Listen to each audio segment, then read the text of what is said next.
दोस्तों, पुराने जमाने की बात है। किसी शहर में एक बादशाह की हुकूमत थी। बादशाह न किसी पर जुल्म करता और न जुल्म होने देता। उसने सजाएं भी हल्की करवा रखी थी, लेकिन फिर भी उसकी सल्तनत में अमनो अमान था। लोग ईमानदार थे, खुशहाली थी, इसलिए जराइम भी कम होते थे। लोग बादशाह की जानो माल को दुआ देते थे। बादशाह की रहमदिली का ये आलम था कि इंसान तो इंसान, वो जानवरों पर भी जुल्म नहीं होने देते थे। एक दफा की बात है, बरसात का सुहाना मौसम था। बादशाह अपने वजीरों और मसाहिबों के साथ सैर को निकला। जंगल के करीब डेरे ढाले गए, बादशाह का खैमा लगाया गया। खेल तमाशे और तफरीहात होने लगी। जंगल में मंगल का समा हो गया। अच्छे अच्छे पकवान बन रहे थे। खाने का वक्त हुआ। दस्तरखान बिछा तो बादशाह ने देखा कि एक बड़े दरख्त पर एक बंदर बैठा सब कुछ देख रहा था। उसमें बंदरों वाली कोई हरकत नहीं की, न खाने की कोई चीज लेकर भागा और न ही किसी को परेशान किया। बादशाह ने अपने नौकरों से कहा, थोड़ा खाना और फल इस बंदर के सामने भी डाल दो। नौकरों ने कुछ फल और रोटी बंदर के पास रख दी।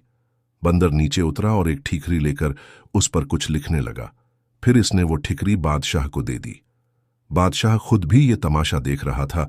ठिकरी पर लिखा था, मैं ऐसे खाने नहीं खाऊंगा, बल्कि जैसा दस्तरखान बादशाह सलामत के लिए लगा है, मेरे लिए भी ऐसा ही दस्तरखान लगाया जाए, और जैसे बर्तनों में बादशाह को खाना पेश किया जा रहा है, ऐसे ही बर्तनों में मुझे भी खाना पेश किया जाए, तभी मैं खाना खाऊंगा। बादशाह को बड़ी हैरत हुई कि एक बंदर न सिर्फ पढ़ सकता है, बल्कि उसका इतना ऊंचा दिमाग भी है। बादशाह को भी दिलचस्पी पैदा हो गई। उसने नौकरों को हुक्म दिया कि इस बंदर के लिए भी हमारे जैसा दस्तरखान लगाओ और वही खाना पेश करो जो हमें पेश किया गया है। बादशाह के हुक्म की तामील हुई। जब दस्तरखान लग गया तो बंदर उतरकर नीचे आया। नौकरों ने उसके हाथ धुलवाए। फिर बड़ी तमीज से इसने दस्तरखान पर बैठकर खाना खाया।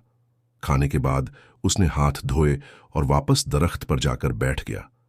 बादशाह बड़ी हैरत और दिलचस्पी से ये सब कुछ देख रहा था।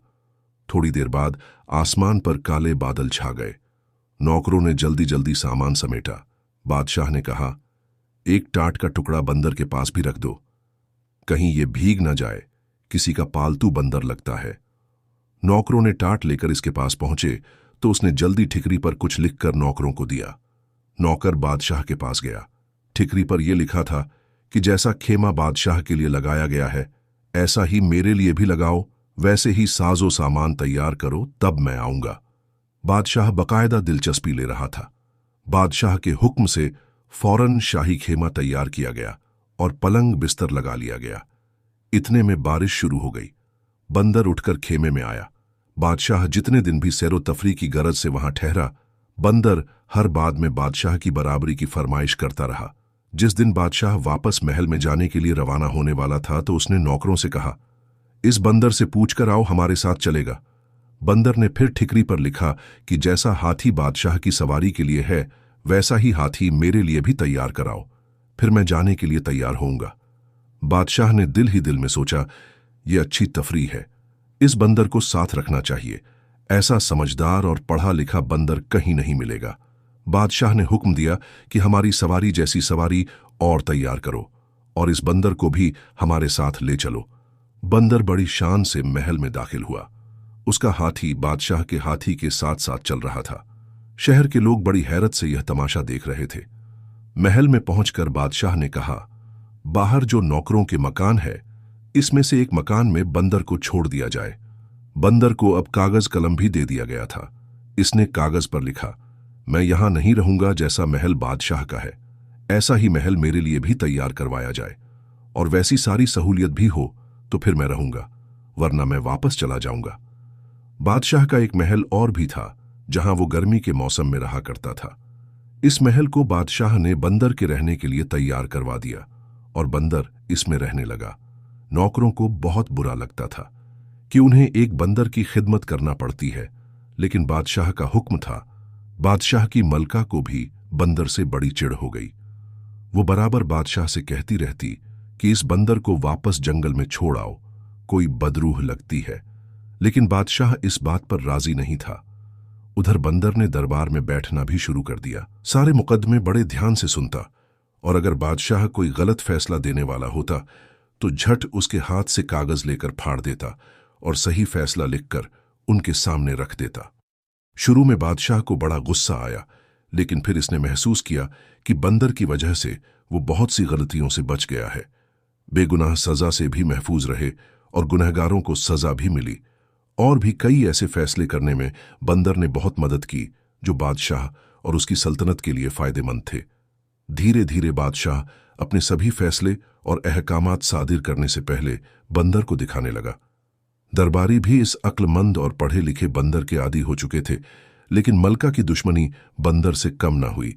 वो लगातार बादशाह से कहती रहती, इस बंदर को कहीं उठवाकर फिकवा दो या जंगल में छोड़ाओ, नहीं तो एक दिन ये आपकी सारी सल्तनत पर कब्जा कर लेगा। हमारे यहां कोई बेटा भी नहीं है जो हमारी मदद कर सके। ये बंदर आपको हटाकर खुद राजगद्दी पर बैठ जाएगा। बादशाह बेगम को समझाता, बेगम अब ये मुमकिन नहीं, आप देख रही हैं ये कोई मामूली बंदर नहीं है। अब तक वो हमारे लिए बहुत फायदेमंद साबित हुआ है। हमारी सल्तनत में इसकी वजह से बहुत बेहतरी आई है और हमें अल्लाह पर भरोसा रखना चाहिए, वो हमारी हिफाजत करेगा। लेकिन बेगम को चैन नहीं आया। उसने बंदर को मरवाने की साजिश की। बंदर के लिए जो खाना भेजा जा रहा था उसमें मलका ने जहर मिलवा दिया और उस दिन बंदर ने खाना खाया ही नहीं और बादशाह को एक पर्चे पर लिख कर दिया, मुझे मरवाने की कोशिश आपको और आपके पूरे खानदान को बहुत महंगी पड़ेगी। बादशाह को जब इस साजिश का इल्म हुआ और जहर के बारे में पता चला तो उसे बहुत गुस्सा आया। नौकरों को बुरा भला कहा और डांटा और बेगम को समझाया कि आइंदा ऐसी हिमाकत मत करना। बेगम दिल ही दिल में जल भुन रही थी। बादशाह की एक ही खूबसूरत बेटी थी। बादशाह अपनी बेटी को जान से भी ज्यादा चाहता था और उसे बहुत अजीज रखता था। बंदर के चर्चे उसने भी सुने थे तो उसे भी बंदर देखने का शौक पैदा हुआ। एक दिन बंदर दरबार से निकलकर अपने महल जा रहा था। इतने में शहजादी अपनी सहेलियों के साथ खड़ी होकर उसे देखने लगी। बंदर ने जब शहजादी को देखा तो रुक गया और उसे घूरने लगा। शहजादी बंदर से डरकर महल में भाग गई और उस दिन से यह होने लगा कि जब शहजादी बन संवर कर आईना देखती तो पीछे से बंदर का चेहरा नजर आ जाता। बंदर ना जाने कैसे उसके कमरे में घुसा रहता। शहजादी को डर के मारे बुखार चढ़ जाता। फिर कई दिन बंदर उसके कमरे में नहीं आया। जब शहजादी ठीक हो गई तो बंदर ने फिर आना जाना शुरू कर दिया। इसने पर्चे पर लिखकर शहजादी के हाथ में थमाया और पर्चे पर लिखा था कि मैं तुमसे शादी करूंगा, यकीन करो मैं भी बहुत खूबसूरत हूं। शहजादी जानती थी कि यह तहजीबमंद बंदर है, मुझे कोई नुकसान नहीं पहुंचाएगा, लेकिन इसका डरना भी जरूरी था। धीरे धीरे शहजादी का डर खत्म हुआ। उसे अब बंदर से हमदर्दी हो गई। वो सोचती, इतना मुहज्जिब, समझदार और पढ़ा लिखा है कि मेरे वालिद को इसने कई खतरों से बचा लिया है। हम पर इसके बड़े एहसान हैं। अब शहजादी बंदर से नहीं डरती थी। वो थोड़ी देर उस कमरे में रुकता, फिर उसे देखता और चला जाता। होते होते ये बात मलका के कानों तक जा पहुंची। उसने तो सारा महल सर पर उठा लिया। बंदर को खूब बुरा भला कहा, गालियां दी और बादशाह के पास जाकर खूब रोना धोना किया और कहने लगी, ये तो हद हो गई है।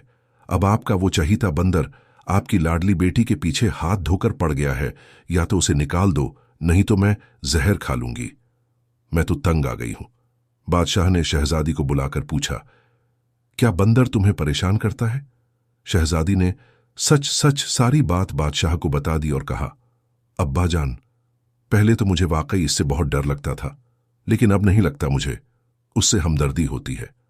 पता नहीं कौन है, इस पर क्या मुसीबत पड़ी है। बादशाह को तो इत्मीनान हो गया कि शहजादी की जान को कोई खतरा नहीं, लेकिन फिर भी बादशाह को यह बात पसंद न आई कि बंदर इस तरह शहजादी के कमरे में आए जाए। बादशाह ने बंदर से बात करने का फैसला किया। अगले दिन बादशाह बंदर के महल में पहुंचा। बंदर बाग में चहलकदमी कर रहा था।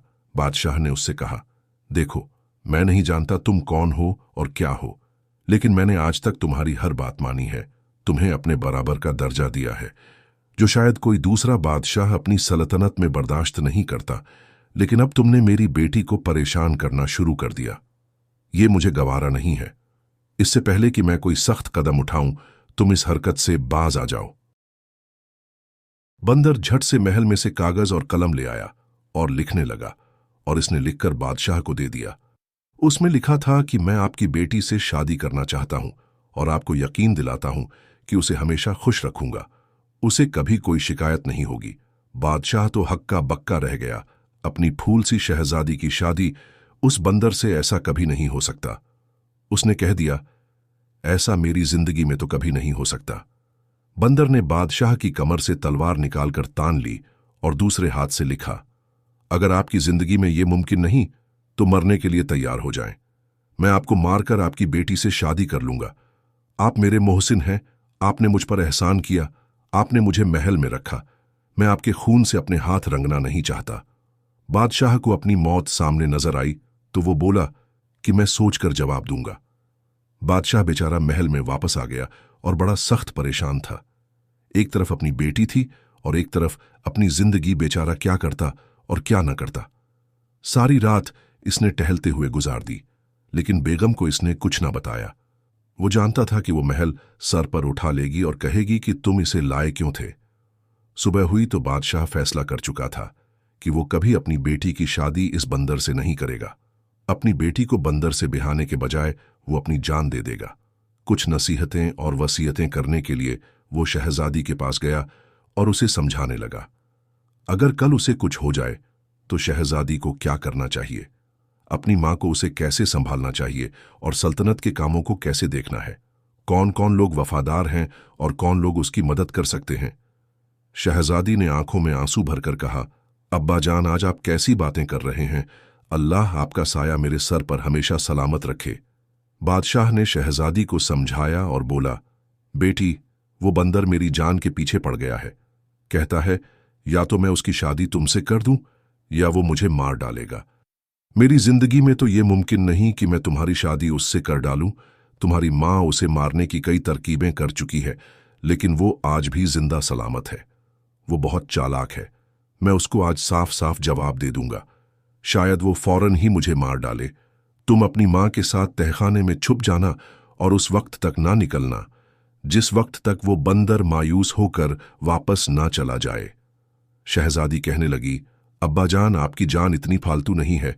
आप सिर्फ मेरे लिए बाप ही नहीं, इस सल्तनत के बादशाह भी हैं। आप जाकर बंदर को रिश्ते के लिए हां कह दें। शहजादी ने बादशाह को बहुत समझाया और आखिरकार बादशाह मान गया। हालांकि वो परेशान था, मजबूर था। उसने जाकर बंदर को अपनी रजामंदी सुनाई। बंदर ने कहा, आप शादी की तैयारियां करें। मलका के कान में जब ये बात पहुंची तो उसने आसमान सर पर उठा लिया। बहुत रोई धोई, जान देने की धमकियों दी, बाल नोचे, लेकिन होनी को कौन टाल सकता था।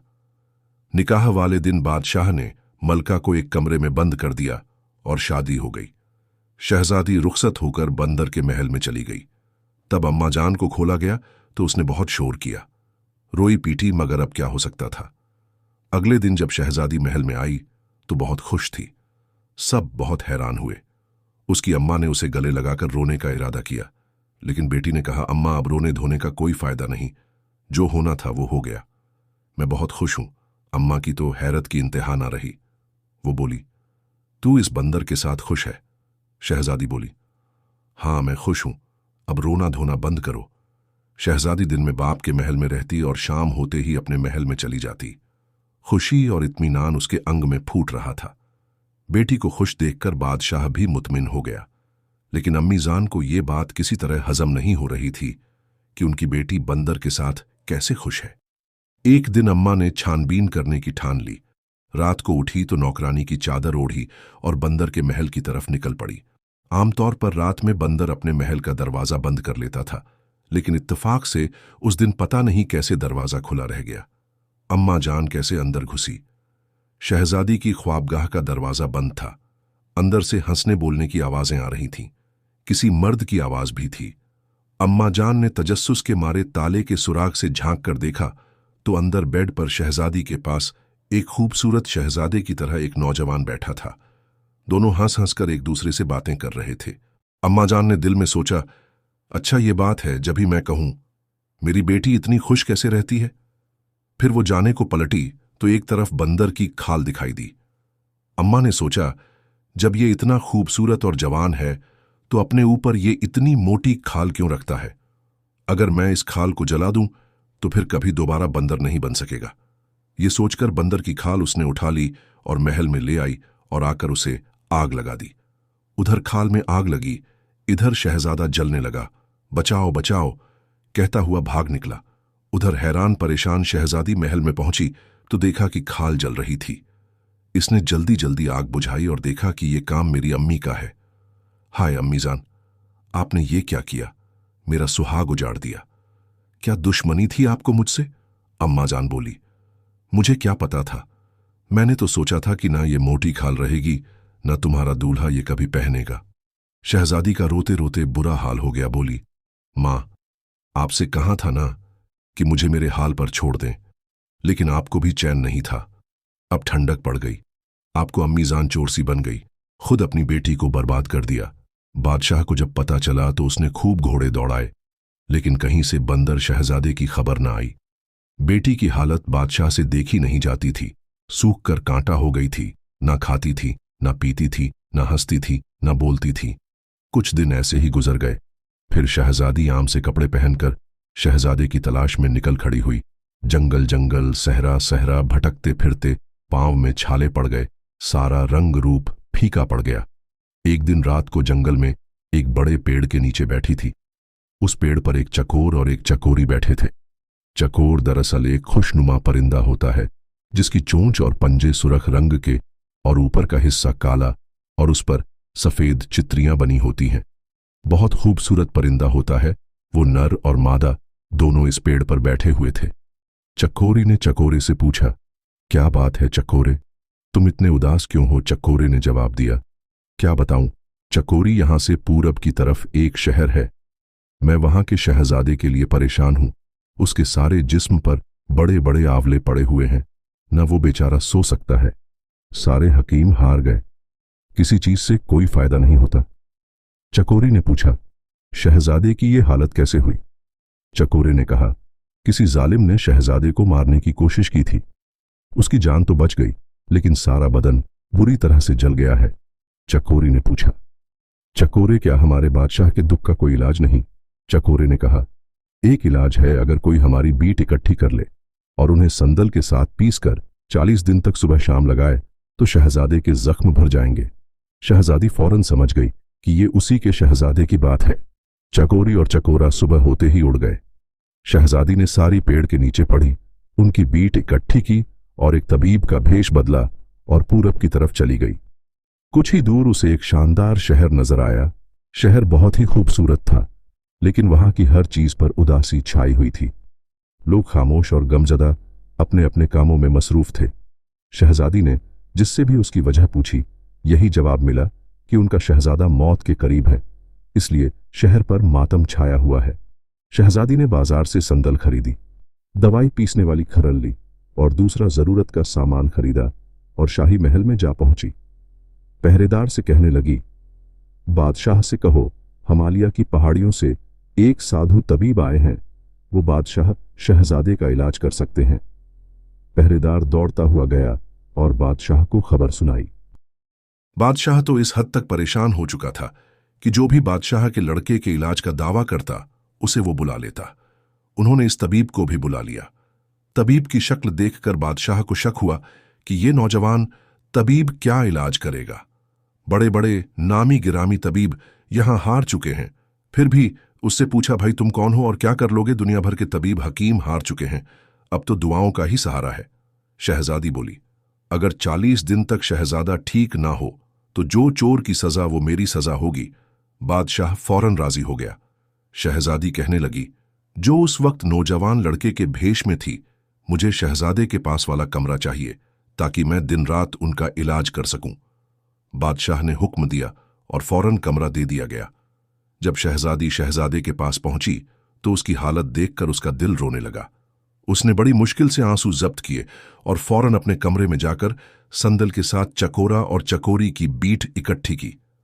फिर उन्हें पीसकर बड़ी एहतियात से शहजादे के जिस्म के जख्म साफ किए। शहजादा दर्द से तड़प रहा था। फिर अल्लाह का नाम लेकर शहजादी ने वो लेप उसके सारे जिस्म पर लगा दिया। शहजादे के जख्मों में ठंडक सी पड़ गई। न जाने कितने दिनों के बाद उसकी आंख लग गई। बादशाह के पास जब ये खबर पहुंची तो वो बहुत खुश हुआ। उन्होंने हुक्म दिया कि तबीब यानी इस हकीम का हर तरह से ख्याल रखा जाए। शहजादी ने तीमारदारी में अपने दिन रात एक कर दिए और हल्की ताकतवर गिजाएं खिलाई। उसके जख्मों को साफ करती, सुबह शाम लेप करती। हफ्ता भर में शहजादे को इतना फायदा हो गया कि वो अपने इर्द गिर्द की चीजों पर ध्यान देने के काबिल हो गया। पगड़ी और दाढ़ी में उसे ये तबीब कुछ जाना पहचाना सा लगा, लेकिन उसे याद नहीं आया कि इसे कहाँ देखा था। वो तबीब उसके सामने बहुत कम बोलता था। महीने भर में शहजादे के जख्म पूरी तरह भर गए, लेकिन अब खाल आना बाकी थी। लेकिन फिर हुआ कुछ यूं कि 40 दिन की दवाई शहजादी ने शहजादे के जिस्म पर लगाई और किसी से कहे सुने बगैर महल से निकल गई और सीधी अपने शहर के लिए रवाना हो गई। अलबत्ता उसने शहजादे से उसकी अंगूठी जरूर मांग ली थी, लेकिन उसे ये पता नहीं चला कि वो चली जाएगी। उधर महल में शहजादे के सेहतमंद होने पर जश्न की तैयारियां जोरों शोर से जारी थीं, लेकिन तबीब का कहीं पता न था। शहजादा परेशान था और बादशाह हैरान था कि ऐसा आदमी था। एक पैसा उजरत लिए बगैर खामोशी से चला गया, ना ही किसी इनाम का तकाजा किया। मुकम्मल सेहतयाब होने के बाद शहजादे को अपनी नई नवेली दुल्हन याद आई। अभी इनकी शादी को दिन ही कितने गुजरे थे कि ये मुसीबत आन पड़ी। वो जानता था कि उसकी इस हालत के जिम्मेदार उसकी सास थी, लेकिन इसने ये बात किसी को भी नहीं बताई। एक दिन वो अपने वालिद से इजाजत लेकर शिकार के बहाने से निकला और सीधा अपने ससुराल चला गया। उसने शाही लिबास पहन रखा था और उसके साथ साथ फौज का शिकारी दस्ता भी था। नौकरों ने उसे पूरे एहतराम के साथ महल में बिठाया और बादशाह को खबर की। बादशाह बेटी के गम में वक्त से पहले बूढ़ा होने लगा था। मेहमान को खड़े होकर ताजीम दी। बादशाह ने पूछा, बेटा तुम कौन हो और कहाँ के शहजादे हो? मैंने तुम्हें पहचाना नहीं। शहजादे ने बड़े अदब से कहा, आप भले मुझे ना पहचाने, लेकिन मैं अपने मोहसिन को कैसे भूल सकता हूं? मैं वही बंदर हूं जिसको आपने अपने बराबर का दर्जा दिया था और अपनी बेटी से मेरी शादी की थी। बादशाह इस खूबसूरत शहजादे को देखता रह गया। कहाँ वो बंदर और कहाँ ये शहजादा? उसने हैरत और खुशी से पूछा, लेकिन ये कैसे मुमकिन है? शहजादे ने कहा, मैं आपको अपनी कहानी बाद में सुनाऊंगा। अब मैं क्या अपनी दुल्हन से मिल सकता हूं? बादशाह ने कहा, वो अभी भी उसी महल में रहती है जहां तुम रहते थे। बादशाह को हैरान परेशान छोड़कर शहजादा सीधा महल में आ गया। शहजादी गम की तस्वीर बनी बैठी थी। फूल सा चेहरा मुरझाया हुआ था। रो रो कर आंखों में स्याह यानी काले हल्के पड़ गए थे। शहजादे को अपने सामने खड़ा देखकर उसे यकीन नहीं आया। शहजादे ने कहा, हाँ शहजादी, तुम्हारी मोहब्बत मुझे यहां खींच लाई। तुम्हारी मां ने तो मुझे मारने में कोई कसर नहीं छोड़ी थी। मेरा जिस्म बड़े बड़े आवलों से भर गया था। मेरे बचने की कोई उम्मीद नहीं थी। शहजादी ने पूछा, फिर आप ठीक कैसे हुए? शहजादे ने बता दिया कि कैसे एक हकीम ने 40 दिन तक उसका इलाज किया और वो ठीक हो गया। शहजादी ने पूछा, तब तो आप लोगों ने उसे बहुत इनामो इकराम दिया होगा। शहजादा बोला, नहीं, हैरत की बात तो यही है कि सिवाय मेरी अंगूठी के उसने कुछ नहीं लिया और बगैर किसी को बताए चुपचाप चला गया। शहजादी ने अंगूठी दिखाते हुए कहा, क्या यही अंगूठी थी? शहजादे ने कहा, हां, मगर तुम्हारे पास कहां से आई? शहजादी कहने लगी, वो तबीब मैं ही थी। तो फिर उसने सारी दास्तान कह डाली और वो कपड़े दिखाए जो वो तबीब के भेष में पहने रहती थी। शहजादे की तो खुशी की इंतहा न रही। वो बोला, मेरी जिंदगी कितनी अच्छी है, जिसे तुम जैसी दुल्हन मिली। तुम्हारी मां ने मेरी जान लेना चाही थी। शहजादी ने कहा, जान लेना और जान बख्शना तो सिर्फ अल्लाह के इख्तियार में है। इंसान तो वसीला होता है। मेरी मां भी आपकी दुश्मन नहीं थी। आपको इंसान के रूप में देखकर उन्होंने सोचा कि अगर बंदर की खाल जला दें तो आप हमेशा इंसान बने रहेंगे।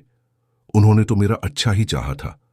गलती आपकी भी थी। आपको कम से कम मुझे तो ये बता देना चाहिए था कि आपके बंदर के भेष में रहने के पीछे क्या राज है, तो मैं उस खाल को अपनी जान से ज्यादा हिफाजत करती। शहजादे ने कहा, असल में मुझे इसका मौका ही नहीं मिल पाया। हमारी शादी को दिन ही कितने हुए थे। सोचा था इत्मीनान से तुम्हें बताऊंगा, लेकिन ये मुसीबत आ गई। दरअसल बड़ी लंबी दास्तान है। शहजादी ने कहा, आप बता दीजिए। शहजादे ने कहना शुरू कर दिया कि ये तो तुम जान ही चुकी हो कि मेरे वालिद भी बादशाह हैं और मैं उनकी इकलौती औलाद हूं। मेरा शहजादगी का जमाना सैरो शिकार और तफरीहाट में गुजरता था। तकरीबन साल भर पहले की बात है। मैं अपने मुसाहिबों के साथ शिकार के लिए निकला। जंगल में मुझे एक बहुत ही खूबसूरत हिरन नजर आया। मैंने ताक कर तीर चलाया, लेकिन वो नजरों से ओझल हो गया। मैंने जब उसका पीछा किया तो मैं अपने साथियों से बिछड़ गया और बहुत दूर निकल आया। मैंने देखा चश्मे के किनारे एक बुजुर्ग की सूरत वाले आदमी बैठे हैं और उनके पास 10-12 साल का लड़का लेटा हुआ था, जिसकी टांग में से खून निकल रहा था, और वो बुजुर्ग लड़के के जख्म को ढोते जा रहे थे और रो रो कर उस शख्स पर गुस्सा किए जा रहे थे जिसने ये तीन मारा था। मेरी शक्ल देखकर गुस्से से बोले, आदमी हो या बंदर, तमीज तहजीब तो तुम्हें छूकर ही नहीं गुजरी। बुजुर्ग के ये कहने की देर थी कि मैं बंदर में बदल गया। उन्होंने कहा, जा और जंगल में भटकता फिर, कोई ठिकाना नहीं मिलेगा तुझे। उनकी बदुआ से और अपनी हालत से मैं इतना परेशान हुआ कि मैंने उनके पांव पकड़ लिए और मेरी हालत देखकर उस लड़के को मेरे ऊपर तरस आ गया। उसने बुजुर्ग से कहा, दादा जान, इंसान अपनी गलती मान ले तो उसे माफ कर देना चाहिए। ये भी शर्मिंदा है, इसे माफ कर दें, दोबारा इंसान बना दे। लड़के ने जब बहुत ज्यादा इसरार किया तो बुजुर्ग बोले, इसे देख, इसको तूने जख्मी किया और ये तेरी सिफारिश कर रहा है। खैर, मैं अपनी बद्दुआ तो वापस नहीं ले सकता, लेकिन अब तू साल भर बंदर ही रहेगा। जब कोई लड़की तुमसे हमदर्दी करते हुए शादी करने पर तैयार हो जाएगी तो तब तुम अपनी असली सूरत में वापस आ जाओगे। अगर साल गुजरने से पहले तुम्हारी शादी हो गई तो सिर्फ हमदर्द बीवी के सामने इंसान की शक्ल में आ सकोगे। लाचार होकर मैं वहां से वापस आ गया। अब मेरा कोई ठिकाना नहीं था, अपने घर लौट नहीं सकता था। 6 माह तक जंगलों में भटकता रहा। फिर एक दिन तुम्हारे वालिद वहां सैर करने के लिए आए। उन्होंने मुझ पर एहसान किया, मुझे अपने साथ ले आए, मेरी हर फरमाइश पूरी की। तुम्हें मुझसे हमदर्दी पैदा हुई और अपने बाप की जान बचाने के लिए तुमने मुझसे शादी कर ली। बाकी का हाल तुम्हें मालूम है। अभी शहजादा ये कहानी सुना रहा था कि बादशाह और उनकी बेगम वहां आ गए। बेगम यानी मलका ने अपनी गलती की माफी मांगी और बादशाह ने कहा, शहजादे, हमारा कोई बेटा नहीं है, तुम ही हमारे बेटे हो, तो ये मिल्कियत संभालो। शहजादे ने कहा, अभी तो मुझे अपनी दुल्हन को लेकर अपने मुल्क जाना है। वहां मेरे वालदैन मेरा इंतजार कर रहे हैं, लेकिन मैं वादा करता हूं कि आपका हाथ बटाने आता रहूंगा। बादशाह ने धूमधाम से बेटी को रुखसत किया और दोनों खानदान खुशी खुशी जिंदगी बसर करने लगे।